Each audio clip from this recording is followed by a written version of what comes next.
Buenas tardes, mucho gusto.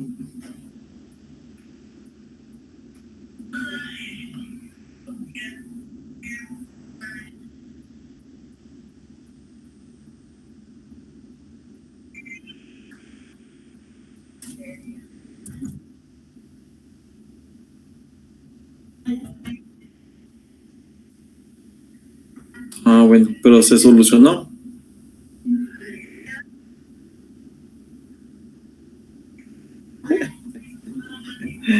Ay, Dios. Bueno, bienvenida.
Fíjese que no.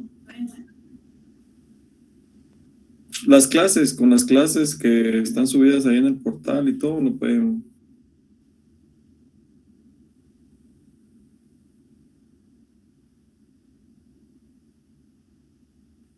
¿Está bien? Sí, si no pregunto también yo.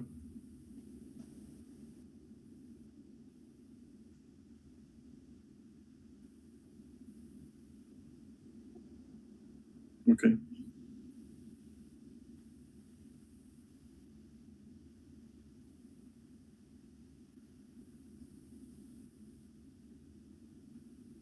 ¿Y la uno? La uno sí.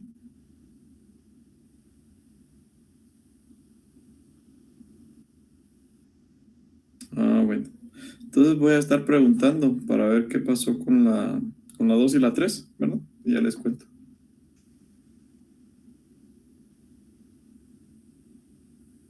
Ok.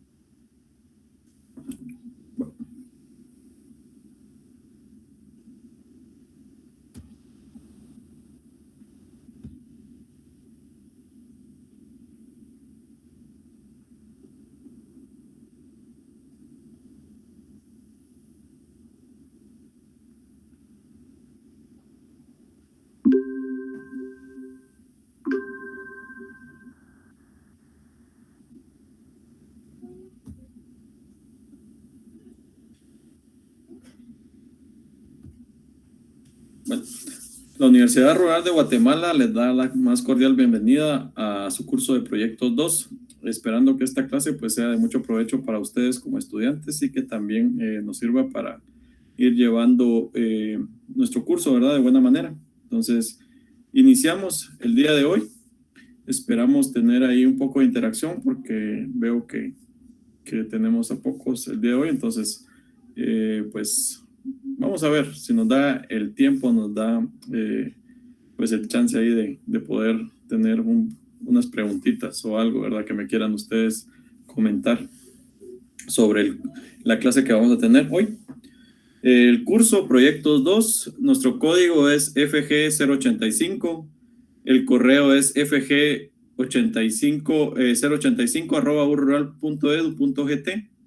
Nuestra semana es la semana número 4. El tema que hoy vamos a tocar pues es el estudio financiero, ¿verdad? Un tema muy importante que todos los proyectos, todas las empresas, lo que lleva, ¿verdad? Pues una empresa, un proyecto nuevo, todo tiene que ver con un estudio también financiero. Entonces no podemos dejar a un lado de este estudio, ¿verdad? Importantísimo en todo el tema de proyectos. Catedrático, su servidor, licenciado Eduardo Ochoa, administrador de empresas. El objetivo de la clase es analizar y comprender el estudio financiero de acuerdo a la forma, el contenido y su implicación dentro del proceso de un proyecto, ¿no? Asegurando la viabilidad del mismo, ¿no? Cuando hablamos de viabilidad, pues estamos hablando de que si el proceso o el estudio financiero nos va a dar esa pauta, ¿verdad? Para ver si es viable nuestro proyecto, si está asegurado nuestro proyecto, ¿verdad? Para empezar a iniciar con el proyecto que estamos, pues, nosotros soñando o estamos nosotros queriendo implementar. ¿Qué es un estudio financiero? Nos dice que un estudio financiero, pues, es el proceso a través del que se analiza la viabilidad de un proyecto, ¿no? Como lo decía acá nuestro objetivo, pues, tomando como base los recursos económicos que tenemos disponibles y el coste total del proceso de producción. Su finalidad es permitirnos ver si el proyecto que nos interesa es viable en términos de rentabilidad económica. Pero un estudio financiero, pues, se encarga de eso, ¿verdad? De ver nuestra rentabilidad económica, ver si un proyecto es totalmente rentable o es medio rentable o definitivamente no es rentable, ¿verdad? Y ahí ya como profesionales nosotros tenemos que tomar la decisión si realmente vamos a implementar este nuevo proyecto de acuerdo a un estudio financiero que también se está realizando, ¿verdad? Porque no tiene, no hay una necesidad de llevarlo a cabo si realmente el proyecto no es rentable. ¿Para qué? ¿Verdad? Entonces siempre estamos hablando de dinero porque el dinero es el que, o lo financiero es lo que mueve al mundo, ¿verdad? Entonces tiene que ser una rentabilidad económica real, tiene que ser una rentabilidad económica pues que nos va a satisfacer, ¿verdad? Nuestro proyecto. Entonces, para poder nosotros permitirnos que el proyecto sí dé esos frutos, tenemos que tener un buen estudio financiero, ¿verdad? Para eso es importante el estudio financiero, para identificar si vamos a tener ganancias, ¿verdad? ¿Qué es lo que se quiere siempre que se empieza un proyecto? O si vamos a tener pérdidas, para de una vez desechar esa idea del proyecto y avanzar en otra idea, ¿no? Si no tenemos rentabilidad, no nos sirve como proyecto. El objetivo del estudio financiero, pues tiene como objetivo mejorar la rentabilidad y la gestión del negocio.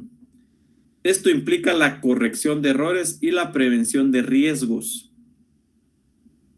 Acá algo importantísimo, ¿verdad? De la prevención de riesgos. Cuando hablamos de prevenir riesgos, pues estamos hablando ya sabemos que con el estudio de mercado nosotros vamos a poder arrancar ese proyecto que tanto hemos querido, pero sabiendo los riesgos, ¿verdad? O sea, sabiendo, ya teniendo esos riesgos prevenidos, y vamos a estar corrigiendo los errores para que esos riesgos puedan disminuir, y con esto vamos a mejorar la rentabilidad y toda la gestión del negocio o proyecto. Nos dice también que el estudio financiero se convierte en una parte fundamental en cualquier proyecto de inversión. No importa si se trata de un emprendedor con una idea de negocio, una empresa que quiere crear una nueva área de negocios o incluso un inversor que está interesado en poner su dinero en una empresa con el fin de obtener ganancias, ¿verdad? Es muy importante que nosotros podamos tener esa lógica, ¿verdad? De que el estudio financiero pues va a ser fundamental en todos los proyectos. Se lo dije al inicio y se lo repito. Es fundamental para que nosotros podamos invertir en un proyecto nuestro estudio financiero, y no importando si se trata de un pequeño negocio, ¿verdad? Ahorita que están muy de moda los emprendimientos, entonces no importa, siempre tiene que haber un estudio financiero previo. Es un estudio financiero, si ustedes lo quieren ver, pues no profesional o algo así a la ligera, pero siempre tiene que haber un estudio financiero de un nuevo proyecto como emprendedores, una empresa que quiere crear un nuevo proyecto, ¿verdad? Un nuevo producto, un nuevo servicio. Todo eso tiene que tener un estudio financiero. ¿Qué rentabilidad nos va a generar eso, verdad? O nosotros, si nos gusta invertir, si tenemos esa capacidad económica para poder invertir, saber dónde vamos a poner nuestro dinero con el fin de obtener, por supuesto, ganancias, ¿verdad? Del dinero invertido.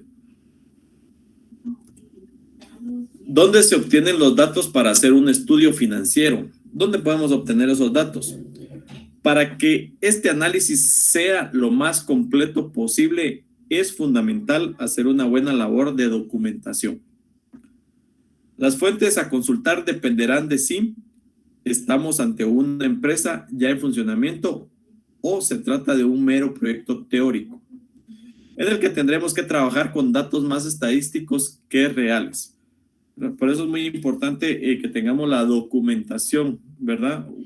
Que la labor de documentación es la que nos va a dar el punto de partida para poder nosotros consultar esas fuentes que nos van a ayudar para ver el funcionamiento de nuestro proyecto, que lo tenemos todavía en teoría, ¿verdad?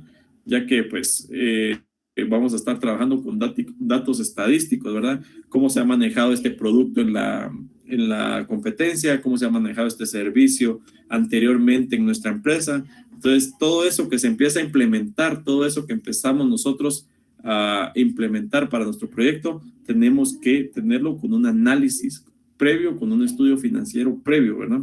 Entonces, se vuelve fundamental para poder obtener nosotros unos datos y una documentación correcta para poder realizar un estudio financiero pues muy exacto. ¿Cómo se elabora un estudio financiero? Para poder desarrollar bien el estudio financiero debemos manejar indicadores financieros y económicos, como el indicador de autonomía financiera y similares. Así podemos convertir la información en cifras que sean más sencillas de analizar y comparar. Es fundamental tener en cuenta que los indicadores deben ser analizados en comparación con los datos de diferentes periodos o con respecto a los de otras empresas del sector. Acá podemos observar perfectamente cómo se elabora un estudio financiero, ¿verdad? Por indicadores. ¿No? ¿Cuáles son los indicadores? Pues nos vamos, son ejemplos, son los que han estado en el mercado. Esos son nuestros indicadores financieros y económicos, ¿verdad? Cómo se está moviendo el mercado hoy en día y también si existe una autonomía financiera o similares. Vamos a convertir toda esta información en cifras que sean más sencillas de analizar y comparar. Como les decía, es un comparativo, ¿verdad? Los indicadores vienen siendo un comparativo para poder realizar un análisis. Nos dice también que para poder elaborar un estudio financiero es fundamental pues que estos indicadores sean analizados en comparación con datos diferentes. O sea, tenemos que compararlos también con datos diferentes, no solo con los mismos datos, no el mismo producto, sino que un producto que sea similar, ¿verdad? En periodos también diferentes a otras empresas del sector. Entonces creo que aquí está muy claro para que para elaborar un estudio financiero pues nos tenemos que regir a indicadores financieros. Creo que eso es la conclusión de lo que estamos tratando. Bueno, elementos de un estudio financiero. Podemos observar varios elementos de un estudio financiero donde todos tienen que ir de la mano, donde todo es una mancuerna, ¿verdad? Tienen que haber ingresos, tienen que haber costos, tienen que haber gastos de administración, gastos de venta, gastos financieros, gastos de depreciaciones, amortizaciones, plan de inversión, balance de apertura, presupuesto de caja, balance general proyectado, razones financieras, punto de equilibrio, ¿verdad? Flujo neto de efectivo también, costo de capital, valor actual neto, tasa interna de retorno o rentabilidad, análisis de sensibilidad, riesgos, por supuesto, y análisis unidimensional. Acá podemos nosotros observar todos los elementos que tiene un estudio financiero. ¿Por qué? Y muchos se preguntarán, ¿por qué tiene tantos elementos? Porque el estudio financiero es el más exacto, es el que nos tiene que decir si el proyecto pues es apto para llevarlo a cabo o definitivamente no, ¿verdad? Por eso tenemos que tener todo, desde ingresos hasta pues ver los riesgos, ¿verdad? Entonces, de los ingresos nace todo, nacen los costos, nacen los gastos de la administración, y ahí nos vamos llevando eso y vamos haciendo un balance general proyectado, vamos teniendo razones financieras y ahí podemos notar el punto de equilibrio, ¿verdad? El punto de equilibrio es importantísimo para que nosotros podamos tener un avance de dónde queremos llegar, dónde queremos mantenernos y dónde queremos nosotros finalizar, ¿verdad? Estamos iniciando aquí, queremos estar aquí, queremos mantenernos acá, pero también queremos superarnos acá. Entonces, es importante que también tengamos nosotros una idea de nuestro flujo neto efectivo, cómo está fluyendo nuestro efectivo, dónde está dando retorno, dónde está yendo bien invertido, también el valor actual neto, ¿verdad? ¿Cuánto vale nuestro proyecto actualmente? Y también, por supuesto, todo, acá hay mucho tema. Cuando vemos elementos de estudio financiero, pues lo asociamos, por supuesto, a contabilidad, ¿verdad? Todos en algún momento vimos contablemente cosas y acá también nos viene a ayudar, ¿verdad? Todo eso que pudimos ver en un proceso contable, lo estamos viendo ahorita con estos elementos de un estudio financiero, ¿verdad? Como amortizaciones, depreciaciones, balance general, ¿verdad? Gastos de administración, gastos de venta, balance de apertura. Entonces, todo eso nos va a ayudar a nosotros para realizar un buen estudio de mercado con todos estos elementos que tenemos. Si lo sabemos utilizar bien, si lo sabemos entender, analizar de la mejor manera, pues vamos a hacer un estudio financiero de mucha ayuda para nuestro proyecto, ¿verdad? Que es lo que estamos nosotros buscando, que el estudio financiero nos ayude a realizar nuestro proyecto donde queremos obtener nosotros rentabilidad.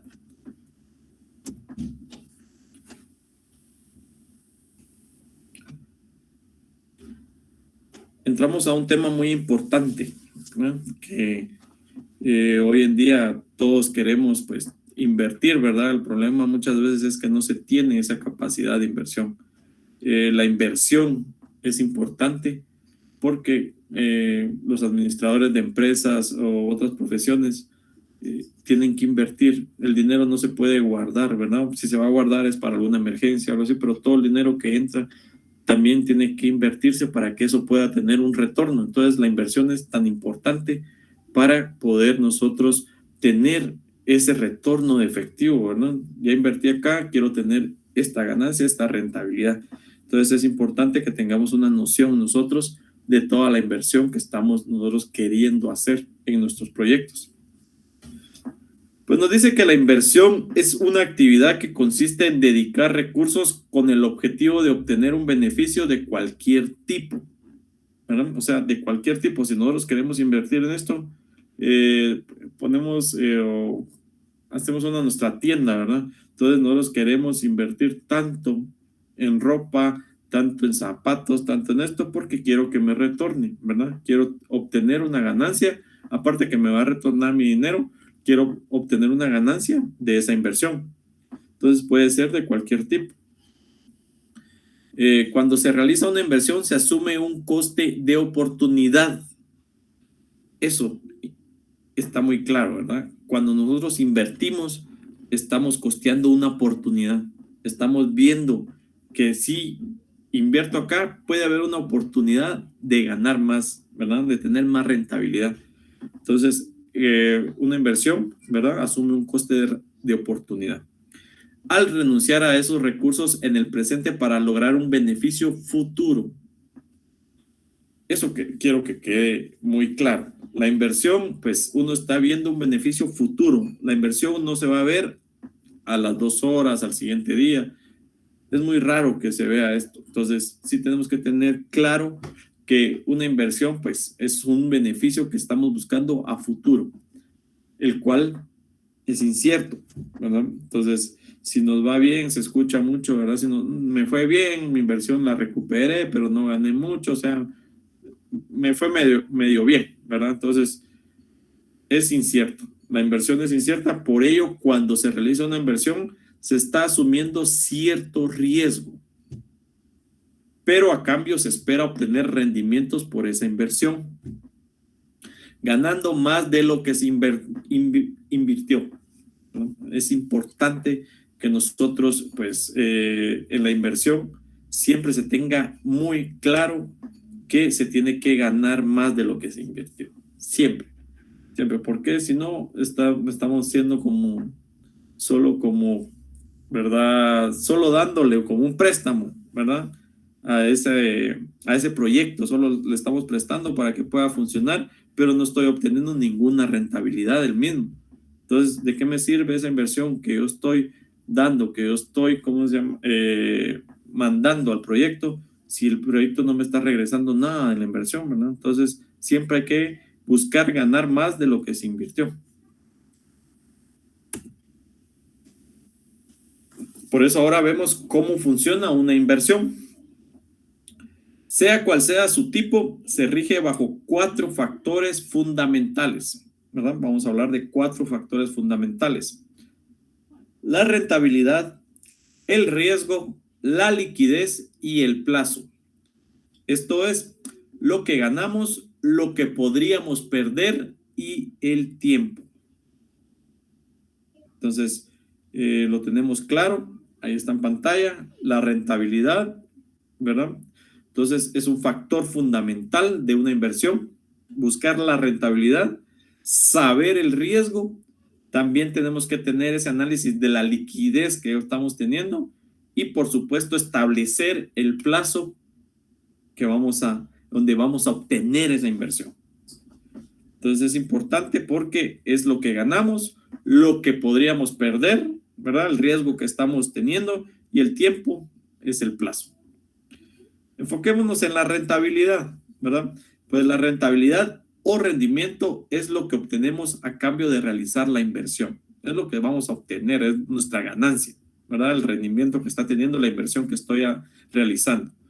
Normalmente se mide en términos de beneficio o rentabilidad, aunque no tiene por qué ser así, ¿no? La rentabilidad no siempre, pues, tiene que ser en términos de un beneficio total, sino que también lo podemos ver, pues, que el negocio está siendo rentable, por lo menos no estoy teniendo esa pérdida que creí, o no estoy, esa pérdida que yo creí que era un riesgo, ¿verdad? Entonces, pues no siempre va a ser un término de beneficio, aunque no tiene por qué ser así, ¿verdad? Creo que se entiende claramente lo que nos da esa rentabilidad. El riesgo hace referencia a la incertidumbre, ¿verdad? Riesgo igual a incertidumbre. En economía nada es seguro al 100%, con lo cual debemos trabajar siempre con riesgos asumibles por si la inversión no sale como esperábamos. Yo sé que muchos somos soñadores y que en los proyectos nosotros nos vamos, ¿verdad? Con todo, y muchas veces no tenemos ni siquiera un estudio financiero, nada. Pero siempre existe esa incertidumbre cuando logramos invertir, cuando estamos haciendo la inversión. Entonces, siempre debemos trabajar con riesgos asumibles, ¿verdad? No nos podemos exceder, ¿verdad? Todos soñamos con cosas grandes, todos soñamos con cosas, pues, enormes, ¿verdad? Que podemos tener en la vida, o proyectos que queremos realizar, pero tienen que ser riesgos asumibles, porque si no la inversión puede caer o se puede acabar, ¿verdad? Porque si no sale el proyecto como esperábamos, la inversión se pierde y perdemos mucho más cosas.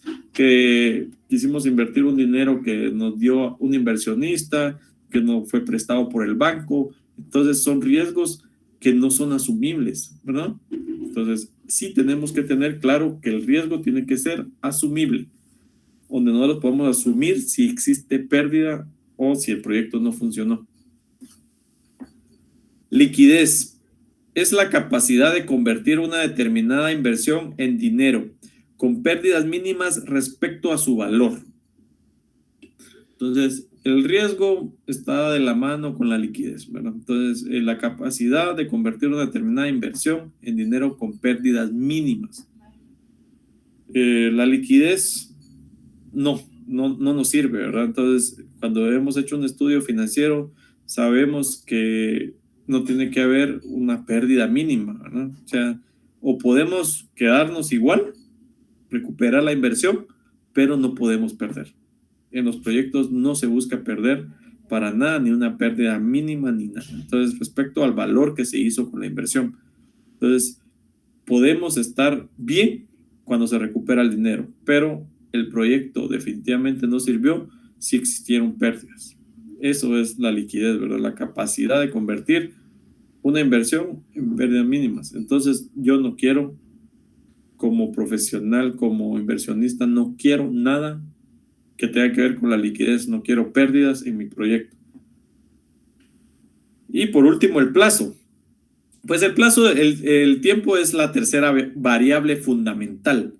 Podemos esperar un determinado rendimiento, pero dependiendo del tiempo que tardaremos en obtenerlo. ¿Compensará o no la inversión? ¿Verdad? Nos tenemos que hacer esa pregunta también con el tiempo, porque el tiempo no puede ser muy prolongado. No puedo estar invirtiendo yo una cantidad fuerte de dinero hoy y querer obtener una rentabilidad o un rendimiento de aquí a 25 años, ¿verdad? O sea, el plazo también tiene que ser, pues, algo que va a determinar si realmente mi inversión le estoy viendo los frutos, ¿verdad? Si se está compensando lo que estoy invirtiendo. Entonces el plazo tiene que ser también un plazo óptimo, un plazo aceptable para poder nosotros pues compensar esa inversión que estamos realizando. Acá podemos ver también porque muchas veces tenemos esa confusión entre ahorro e inversión, ¿verdad? Porque ustedes han escuchado o ustedes mismos lo han dicho. eh, es que yo no lo veo como inversión, lo veo como ahorro, ¿verdad? Lo decimos en algunas ocasiones. No, es que no es inversión, es un ahorro el que yo estoy haciendo. Entonces, acá les tengo la diferencia entre ahorro e inversión, ¿verdad? Veamos de primero el ahorro, la definición. Nos dice guardar el dinero para prevenir futuros gastos. Va. La definición de inversión es poner el dinero ahorrado en productos para obtener rentabilidad y aumentar su valor. Entonces ahí ya nos va cambiando el chip, ¿verdad? O sea, desde la definición estamos viendo que existe una gran diferencia entre ahorro e inversión. Tiempo. En el ahorro, corto plazo, normalmente, ¿verdad? Ahorro porque ya entre un mes o 2 meses tengo un viaje, entonces me voy, ¿va? Entonces estoy ahorrando. El tiempo, largo plazo, normalmente en la inversión. Por eso les decía, no se quiere obtener una rentabilidad en un corto plazo, sino que a largo plazo, normalmente. Riesgo en el ahorro, pues no hay riesgos o el riesgo es muy bajo. En la inversión hay bastante riesgo, depende del producto, depende del servicio, depende del proyecto que estamos nosotros iniciando.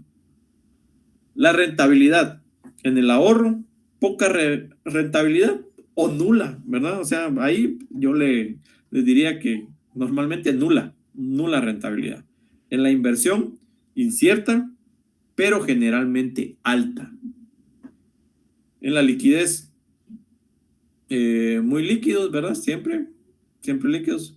Poco líquidos depende también del producto en la inversión. Entonces, podemos notar, podemos hacer esa diferencia entre ahorro e inversión. Entonces, para que no nos volvamos a confundir con eso. Un ahorro no es una inversión, ¿verdad? Si es que le di este dinero a él para que invirtiera ahí en un negocio que quiere poner, yo lo estoy viendo como ahorro, ¿verdad? Después me lo tiene que pagar. Entonces, no es una inversión. Mejor utilicemos, estoy ahorrando con él, ¿verdad? O hice un ahorro, pero no invertí. ¿Por qué? Porque me dijo él que solo se lo prestara. Entonces, nosotros como profesionales siempre tenemos que buscar la inversión, darle vuelta al dinero, darle, ¿cómo se llama? Esa rentabilidad al dinero que estamos invirtiendo. Porque el ahorro se va a quedar ahí normalmente, ¿verdad? Ahora los bancos utilizan mucho eso a largo plazo, un ahorro a largo plazo, ¿verdad? Que también tiene muchas trabas ahí, tiene que a no sé cuántos años puede sacar uno su dinero, que uno no puede retirar por emergencias. Entonces, sí tenemos que tener claro eso, que una inversión no es un ahorro ni viceversa, ¿verdad? Entonces, tenemos que tenerlo claro para no cometer este error en los estudios financieros.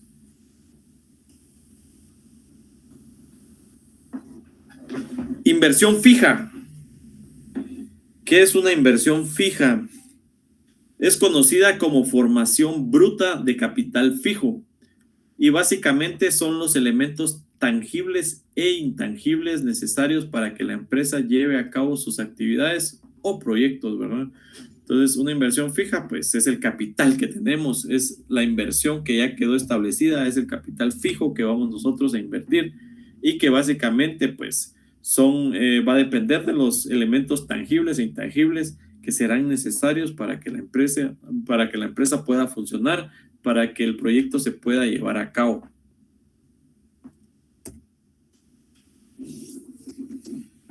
Inversión fija tangible. ¿Qué es una inversión fija tangible? Las inversiones tangibles son bienes físicos con valores de mercado, percibidos en diversas formas, como terrenos, edificios, equipos o artículos coleccionables que poseen un valor monetario. Las demás formas son documentos controlados que representan acuerdos jurídicos relacionados con un patrimonio económico. Lo tenemos claro, ¿verdad? Las inversiones fijas tangibles son aquellas que se pueden tocar, ¿verdad? Que se pueden tocar con la palma de la mano. Entonces estamos hablando de terrenos, edificios, equipos o artículos coleccionables que poseen un valor monetario. Entonces podemos ver que esa inversión fija tangible pues es un valor monetario que sí se puede tocar. Entonces, lo podríamos poner así, ¿no? En conclusión, en la inversión fija, eso es pues que es un valor monetario al final.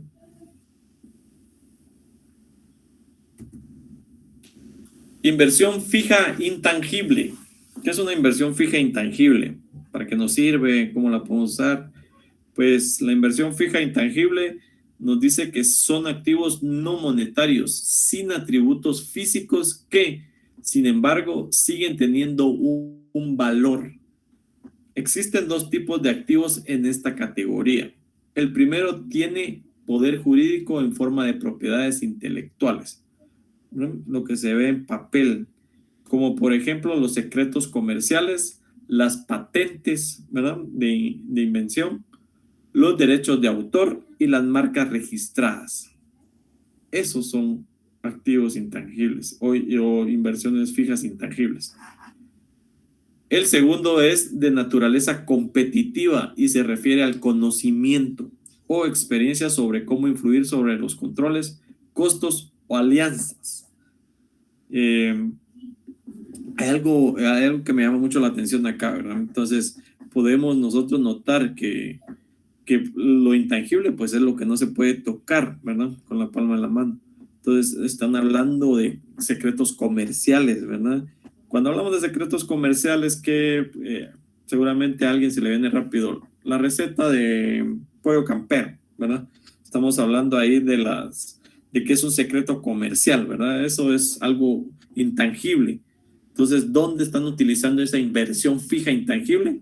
Pues cuando ponen otros restaurantes en otros países, los ponen en otros departamentos aquí mismo en el país. Entonces, esa es una inversión fija intangible, esos secretos comerciales y también las patentes, los derechos de autor, ¿verdad? De esos secretos comerciales o de esa receta de lo que estábamos hablando de este restaurante tan famoso, pues en los derechos de autor es la persona que hizo esta receta, ¿verdad? Tiene sus derechos de autor, si fue una empresa, si fue una sociedad. Entonces existen los derechos de autor que más adelante pues van a tener esa inversión fija intangible para poder competir, ¿verdad? Y también el segundo es de la naturaleza competitiva. Esa naturaleza competitiva es de las personas que tienen el conocimiento, las personas que tienen esa experiencia, que saben cómo influir sobre los controles, los costos y las alianzas que se están realizando dentro de las empresas. Entonces, sí existe una diferencia entre inversión fija tangible y una inversión fija intangible. Las dos son muy importantes. Con las dos se puede tener pues una buena inversión, se puede tener una buena rentabilidad. Y con las dos se puede utilizar para proyectos, ¿verdad? Para inversión de proyectos.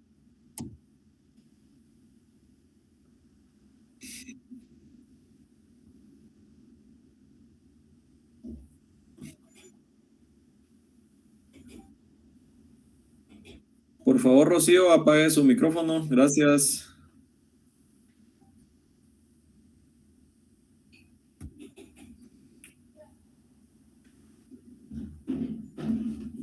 Existe también la inversión diferida. Pues este tipo de inversión se refiere a las inversiones en activos intangibles, los cuales se realizan sobre activos constituidos por los servicios o derechos adquiridos necesarios para la puesta en marcha del proyecto. Bueno, estamos hablando hace un momento de inversiones fijas intangibles, ¿verdad? Entonces la inversión diferida pues es muy parecida a esta inversión, ¿verdad? Entonces, va diferiendo. Entonces este tipo de inversión se refiere a las inversiones en activos intangibles, ¿verdad? Lo que hablábamos. Son cosas que se pueden utilizar, papeleo que se puede utilizar para poder invertir. Vaya, yo puedo invertir con esta receta, yo puedo invertir con estos derechos de autor para que tu negocio pueda superar o para un nuevo proyecto que nosotros estamos implementando, ¿verdad? Un nuevo negocio propio. Entonces, sí, la inversión diferida, pues se utiliza más en los activos intangibles y que ya están constituidos con servicios, con derechos adquiridos y para poder poner en marcha nuestro proyecto. Capital de trabajo. Entramos de lleno a lo que es el capital de trabajo.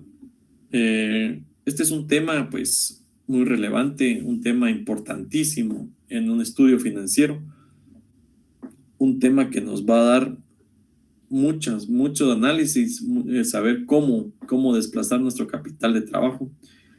Nos dice que el capital de trabajo considera como aquellos recursos disponibles de forma inmediata o en el corto plazo que requiere la empresa para poder operar. En este sentido, el capital de trabajo es lo que comúnmente conocemos como activo corriente, como el efectivo, las inversiones a corto plazo, la cartera y los inventarios. Ese es nuestro capital de trabajo en sí. Y ese es el capital de trabajo de la mayoría de empresas en todo el mundo, ¿verdad? Hablamos de efectivo con que se inicia, hablamos del efectivo con el que se va a comprar, inversiones también que se están realizando a corto plazo, la cartera de clientes, ¿verdad? Que es muy importante para poder nosotros tener ese capital de trabajo adecuado y por supuesto los inventarios de todo lo que con lo que cuenta la empresa, con lo que cuenta el proyecto, ¿verdad? Cuando hablamos de inventarios estamos refiriéndonos a activos corrientes. Fórmula para calcular el capital de trabajo. Pues los pasivos corrientes se deben restar de los activos corrientes. De esta forma obtenemos lo que se llama el capital de trabajo neto contable. Esto supone determinar con cuántos recursos cuenta la empresa para operar, si se pagan todos los pasivos a corto plazo, ¿no? Del lado ahí de la pantalla podemos ver un cuadrito que nos dice activos corrientes, no corrientes, pasivos corrientes, no corrientes, patrimonio. La fórmula es muy sencilla, yo se las desgloso de dos maneras, ¿verdad? Acá nos dice también activos corrientes menos pasivos corrientes igual capital de trabajo o capital de trabajo igual activos corrientes menos pasivos corrientes.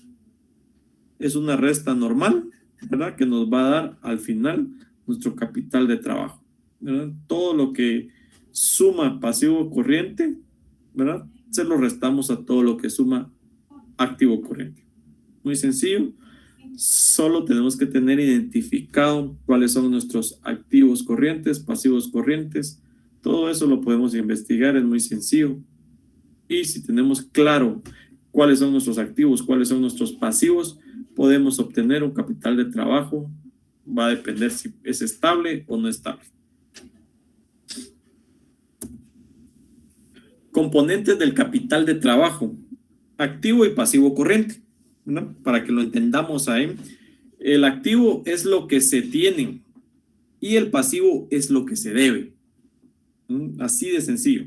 Activo y pasivo corriente. El activo es lo que se tiene, lo que sí tenemos, lo que estamos tocando, ¿verdad? Un escritorio, una máquina, ¿verdad? Y el pasivo es lo que debemos, ¿verdad? En el banco, nuestra deuda o préstamos que nos hicieron, inversionistas y todo. Entonces, eso es lo que se debe. Y en los dos se toman los de corto plazo, lo que se determina el margen que tiene la empresa para operar, margen que se conoce como capital de trabajo. Ese es el margen, ¿verdad? La resta de los dos será nuestro capital de trabajo. Primero realizamos, como les decía, la suma de nuestros activos, todos los activos que tenemos, y después realizamos la suma del corriente, del pasivo corriente. Después de eso, pues, le hacemos la respectiva resta de las dos sumas y eso nos dará nuestro capital de trabajo. Capital de trabajo neto operativo. El capital de trabajo neto operativo comprende un concepto mucho más profundo que el concepto contable de capital de trabajo. Y en este se considera única y exclusivamente los activos que directamente intervienen en la generación de recursos, menos las cuentas por pagar. Para esto se excluyen las partidas de efectivo e inversiones a corto plazo. El capital de trabajo neto operativo, pues, es ya en sí un capital superior al capital de trabajo normal, ¿verdad? Porque este neto operativo ya nos va a ayudar a ser más profundos, ¿verdad? En el capital que nosotros vamos a utilizar, ya que este nada más considera los activos que directamente intervienen en la generación de los recursos, ¿verdad? Menos las cuentas que tenemos por pagar. Entonces, sí, este capital excluye las partidas de efectivo e inversiones a corto plazo. O sea, este capital neto de trabajo, que lo que difiere del capital normal de trabajo, pues es que ya no toma en cuenta ni el efectivo ni las inversiones a corto plazo. Capitalización. Nos dice que la capitalización, pues, es una opción más económica de adquirir capital de trabajo. Pero en algunos casos puede significar cierta pérdida de control del proyecto en la medida en que ingresen nuevos socios o algún socio adquiera mayor participación en virtud de la capitalización. Hemos escuchado que muchos inversionistas, que muchos generadores de proyectos, generadores de empresas, pues dicen, es que necesito capitalización, ¿verdad? Necesito capitalizarme.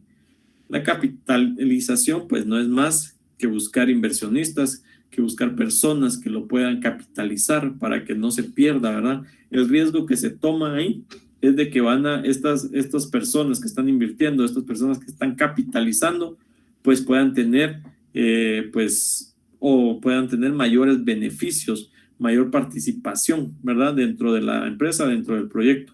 Entonces, sí existe un riesgo en la capitalización, nosotros podemos verlo, podemos notarlo, que ya las decisiones ya no son únicamente del dueño del proyecto, sino que también toman decisiones las personas que capitalizaron el mismo.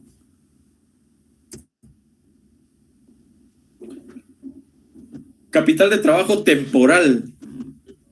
Pues el capital de trabajo temporal hace referencia al capital de trabajo adicional que debe mantener una empresa para épocas especiales de alta demanda.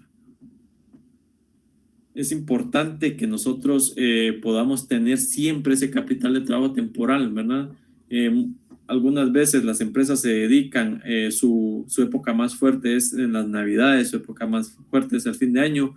Otras empresas como las librerías, ¿verdad? Que su época más importante pues es también a final de año y a inicio de año. Entonces se tienen que capitalizar de trabajo, ¿verdad? Temporalmente. Entonces nos dice que este capital pues es adicional al que ya se tiene, o sea, nos tenemos que nosotros también capitalizar para estas épocas que necesitamos de alta demanda.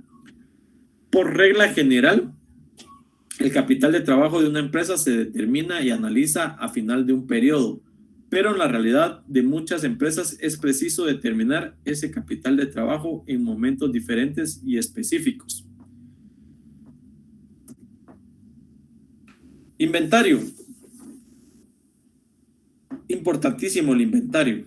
El inventario es un documento donde se registran todos los bienes tangibles y en existencia de una empresa que pueden utilizarse para su alquiler, uso, transformación, consumo o venta. Debe ser una relación detallada en la que se incluyen, además de los tangibles, los derechos y deudas de una empresa. ¿Verdad? En el inventario normalmente siempre están los bienes tangibles, lo que se puede tocar. Entonces, pero también es importante que se incluyen los derechos y deudas que está teniendo la empresa. Objetivo del inventario. El objetivo fundamental de la gestión de inventario son reducir al mínimo los niveles de productos en existencia y asegurarse de que exista disponibilidad de cada producto terminado o de cada servicio determinado, ¿verdad? En curso, materia prima, insumo, etcétera, en el momento justo. Para eso nos sirven los inventarios, para ver que ya está obsoleto, para ver qué podemos nosotros vender, para ver qué puede darse de baja. Entonces, es importante que siempre tengamos en cuenta que el objetivo fundamental, pues, es de eso, ¿verdad? Reducir al mínimo los niveles de productos de existencia obsoleta de los inventarios. Cuenta por cobrar. Pues nos indica que la cuenta por cobrar representan derechos exigibles originados por ventas, servicios prestados, otorgamientos de préstamos o cualquier otro concepto análogo. De igual forma, se incluyen los documentos por cobrar a clientes que representan derechos exigibles, que han sido documentados con letras de cambio o pagarés. Esas son nuestras cuentas por cobrar, ¿verdad? Pues son derechos exigibles, ¿verdad? Originados por ventas. Nos dice que también originados por cualquier otro concepto análogo. De igual forma, pues también se incluyen los documentos por cobrar a clientes, ¿verdad? Cuando hablamos de facturas que están por cobrar, por notas de crédito, notas de abono, todo ese tipo de documentos pues se incluyen en cuentas por cobrar. Tipos de cuentas por cobrar. A corto plazo, las cuentas por cobrar que se pueden exigir en un periodo menor a un año y deben presentarse en la hoja de balance como activos corrientes. Esas son a corto plazo. A largo plazo, estas cuentas están disponibles en un periodo mayor a un año y se presenta como activos no corrientes. Los tipos de cuentas por cobrar, pues solamente pueden ser a corto plazo y a largo plazo, ¿no? Entonces, espero que haya servido esta clase. Muchas gracias por su atención. Yo espero pues tenerlos presentes en una próxima clase.